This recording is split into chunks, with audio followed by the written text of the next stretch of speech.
to you from around the world. It's Learn Ubuntu Live, presented by LearnUbuntu.org, with your host, Tom Judge.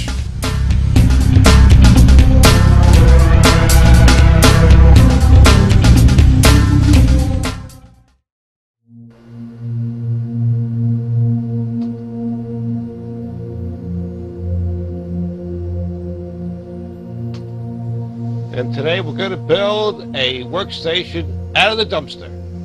These are all parts that we have found in the dumpster. We're going to see if we can put a workstation together out of them. I have this nice little rescued from the trash chassis, which I thought was a pretty cool, your basic black computer chassis. And the power supply in this was suspicious, so we took that out. It had cut wires and stuff like that. And we had a power supply that a friend had given me a box of stuff. Every now and then people give me these boxes of stuff, which is all leftover bits and pieces that nobody else wanted, but might still be good. We're not sure. So we got this here chassis. And we can show you this from the wonderful blimp cam view. There's a bird's eye view of our chassis. So I have this wonderful motherboard that came in a box of goodies, basically from the dumpster. And it even has a processor in it. We don't know if it's any good or not. There is a processor there. We're going to find out if it's good soon enough. Then we got a bunch of memory and some other pieces laying around. The dumpster mungo pile has been building up for quite a while now. So we have a little interesting, looks like a wireless device to try out in this. And if we needed it, an extra SATA. And this really cool looking GeForce video card. I believe it's an NVIDIA. It should be a rather top-end NVIDIA. It's got a fan to keep it cool, so it must be a heavy-duty card. We're going to find out. We're going to see what out of this stuff that we got works and see if we can put together a workstation out of our spare parts. We also have this USB card, it's a PCI Express to USB, in case we need some extra USB ports. But it looks like our motherboard has quite a bit built on. Here's our motherboard. We have 4 nice memory slots there. Looks like there's a processor in there. We don't know if it's any good. We're going to find out. You can see there's 5.1 sound connectors, DVI or VGA, built-in LAN, several USB and a FireWire. So remember, we're dealing with electrical components. There's a power supply in this chassis, and you could get hurt.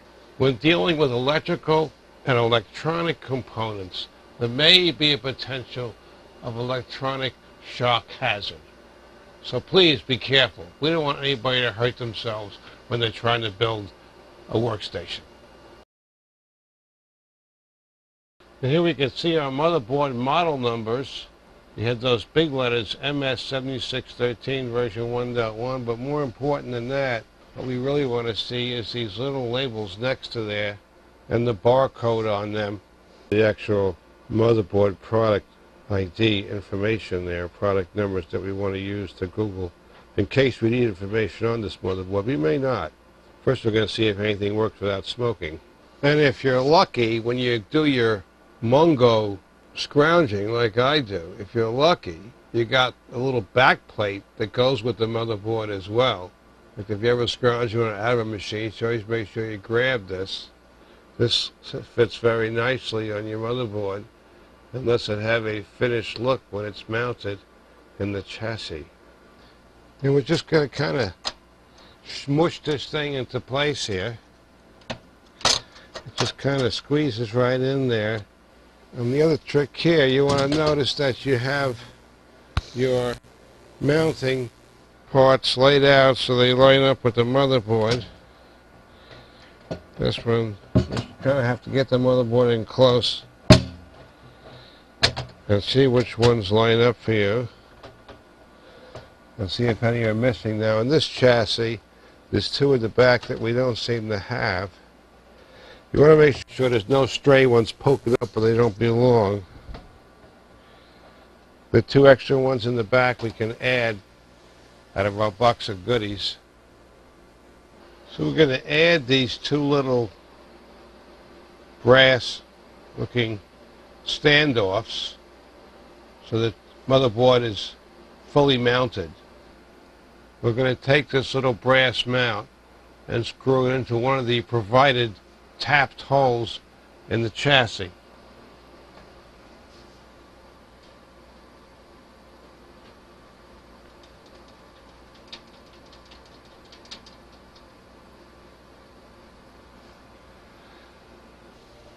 And the other corner in the back where the motherboard mounts.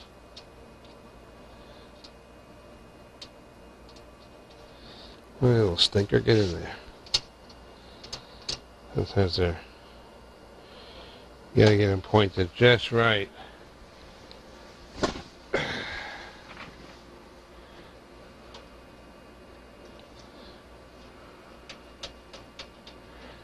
And, tighten them in there. You give them a little twerk with the pliers. You don't have to monsoon gorilla torque them down. Just, snug them in there. Here we see a blimp-eye view of our chassis with the extra supports added towards the rear. This is the back of the chassis where the ports are connected. This is the rear. This is the area. This is the one we added. We added this one and this one. So now we're going to try and gently put this motherboard into place in this chassis.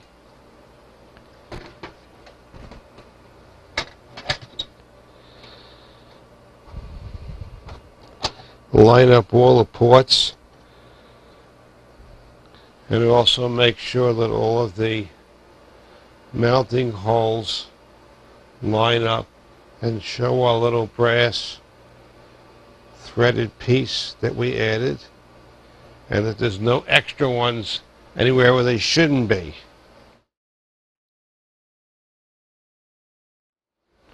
So there's our board as it's mounted. Bolt this puppy into place here by first gently and easily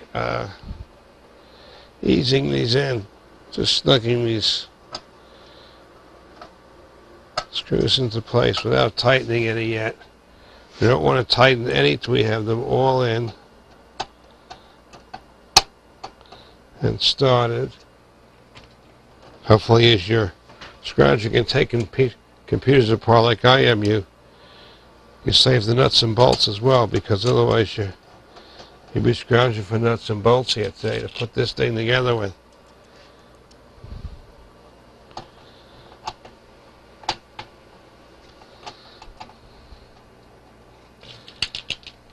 Like I say, we just want to snuggle these into place gently. Don't do anything major here yet. Just get them all in, then we'll snug them down once we have all the bolts and all the motherboard have been started. Looks like we have them all started. Now we can just snug them down.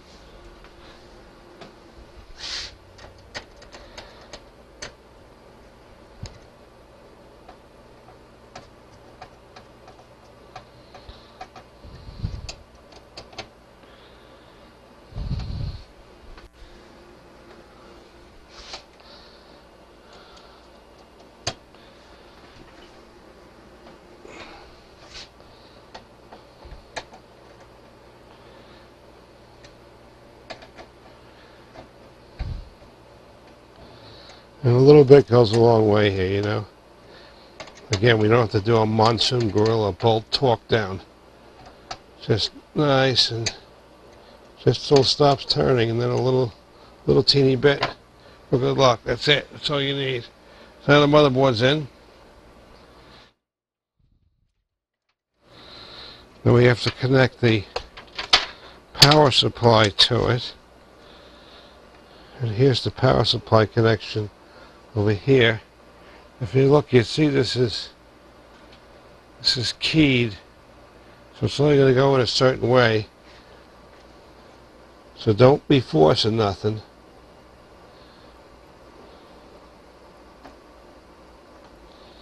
Get that the wrong way.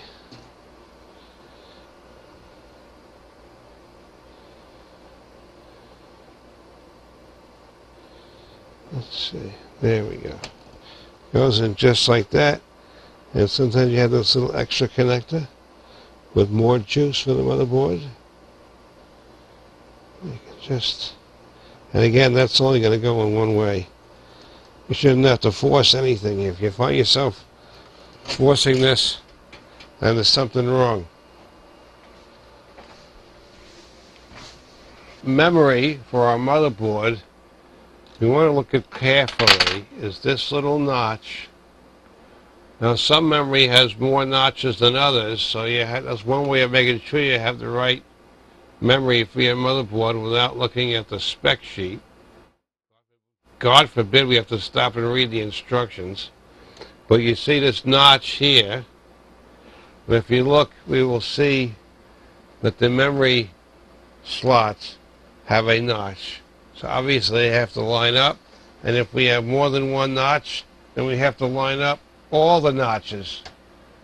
And again, if you find yourself forcing something, okay, you feel like you have to put too much pressure on it, look again to make sure that you're putting this in correctly here.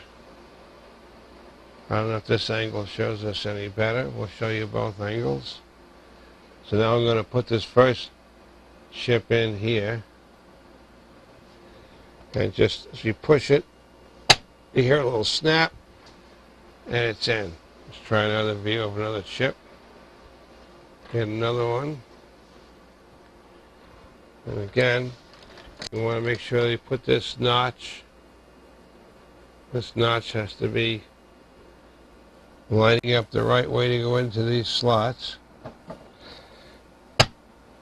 Now I'm putting all 4 chips in. You could just put 1 or 2 in. Again, you never know when you have we call it a pig in a poke. This is all dumpster parts that we found. We don't know what's good, what's not.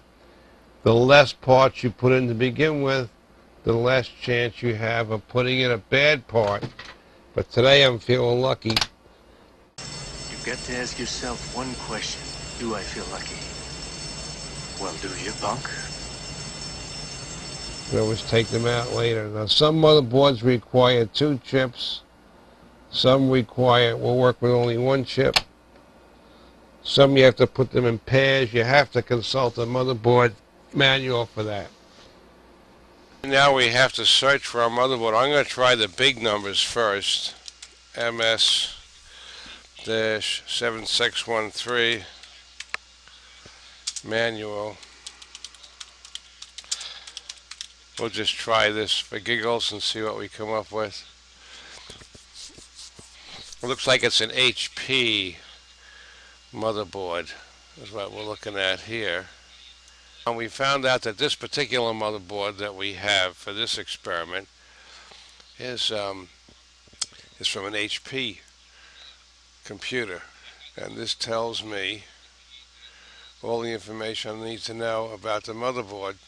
And among other things, we found the pinout is this connector down here, down in this corner of the screen, is where all our power on-off switch, our LEDs, our reset button, all get connected to there. We have to find out what that pinout is. An important part about our computer, no matter where it comes from, the dumpster or the store, is this heatsink and the fan that belongs on top of it to keep your CPU cool. Here's a couple of assorted CPU fans here. They come in all shapes and sizes. Here's another CPU fan. This is for an older CPU. Nonetheless, it's a nice new fan waiting for a home. They should all spin freely without making any noise whatsoever when you hold them in your hand, as well as when they're running on the device. Different versions of CPUs all usually have slightly different fan assemblies, so you have to make sure you get the right assembly that fits your CPU. Here's another model here.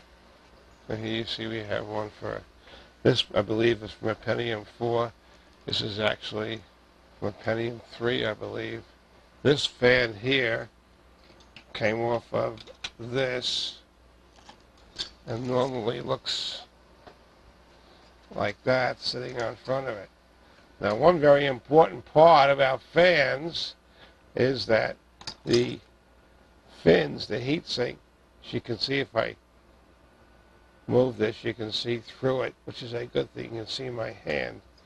Here's a round one, but again, you notice you can see through those fans. It's not clogged. This one happens to sit like this, and there you go. I'm always looking backwards here. And it will, oops, there goes a piece. And it will have its fan, just sits right on top of it here. It's kind of, this one kind of, I just took this apart last night and cleaned it.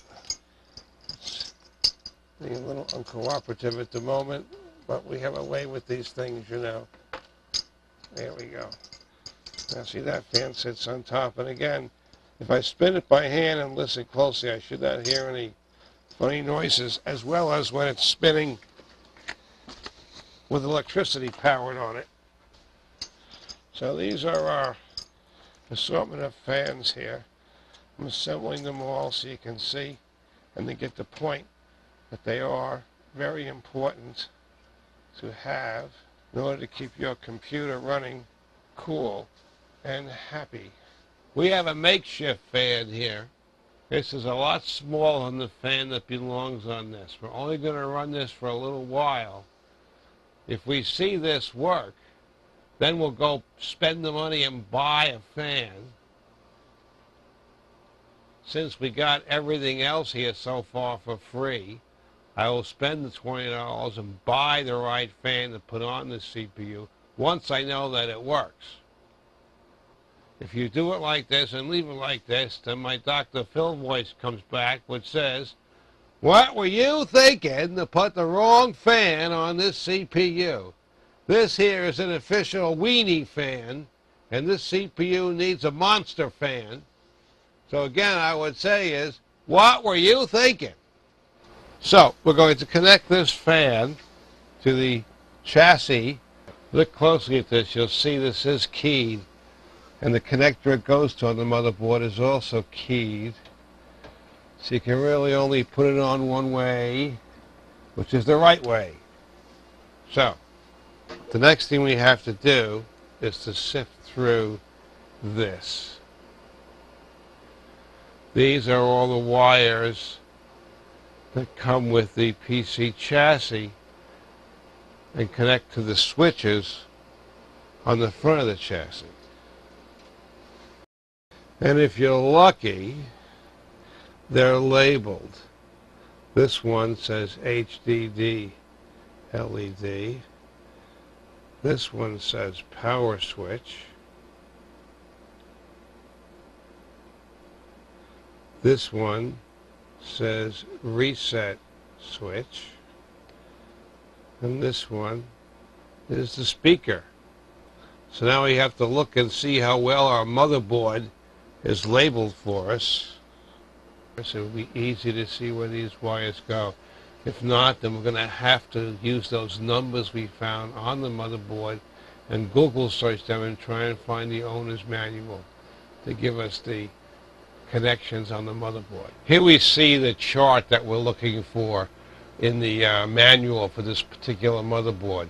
And what this chart shows us is the pinout of the connectors, and which goes to the on-off switch, the power LED, the reset switch, the HDD, the hard drive LED, and if there's a speaker connection, well, it'll show us that also. So now, on with this information, we can hook up the cables from the chassis to the motherboard, and then we'll see if this thing's going to power up or not. Here's all our wires. They're all connected now to the motherboard, or at least all the ones we needed. We don't have the speaker's not connected. We haven't located the external speaker yet, but there's a speaker on the motherboard, so you don't need that. A lot of new motherboards have a speaker built right in. So, let's see if we can power this on. Well, the first good sign is the fans start to spin.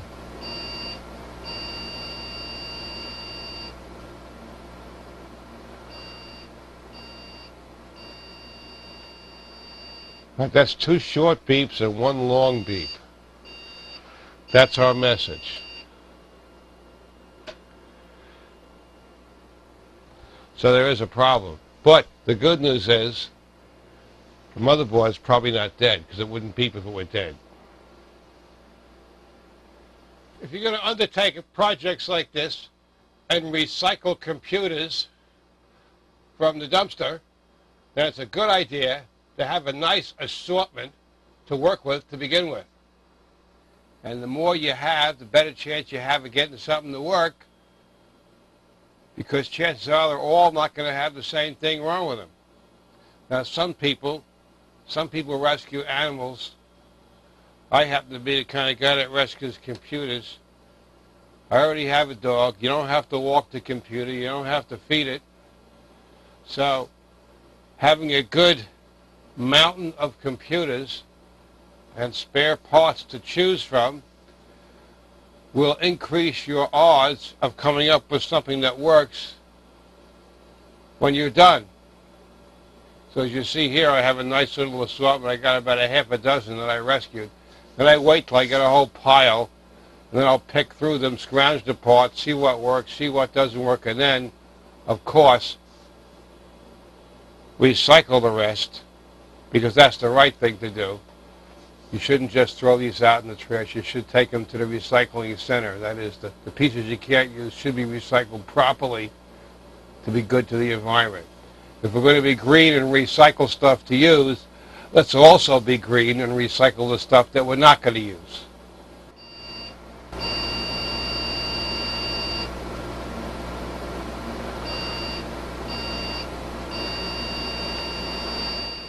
So, getting back to where we're at with this building this PC, we turned it on and we got 3 beeps.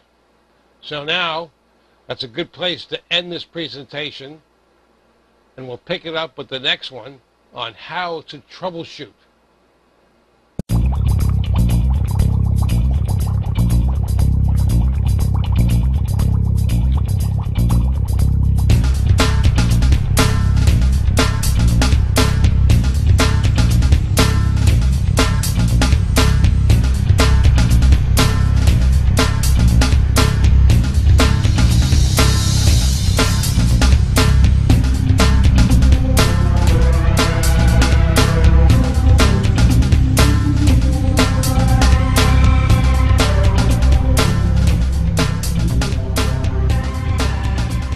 Portions of this program were pre-recorded.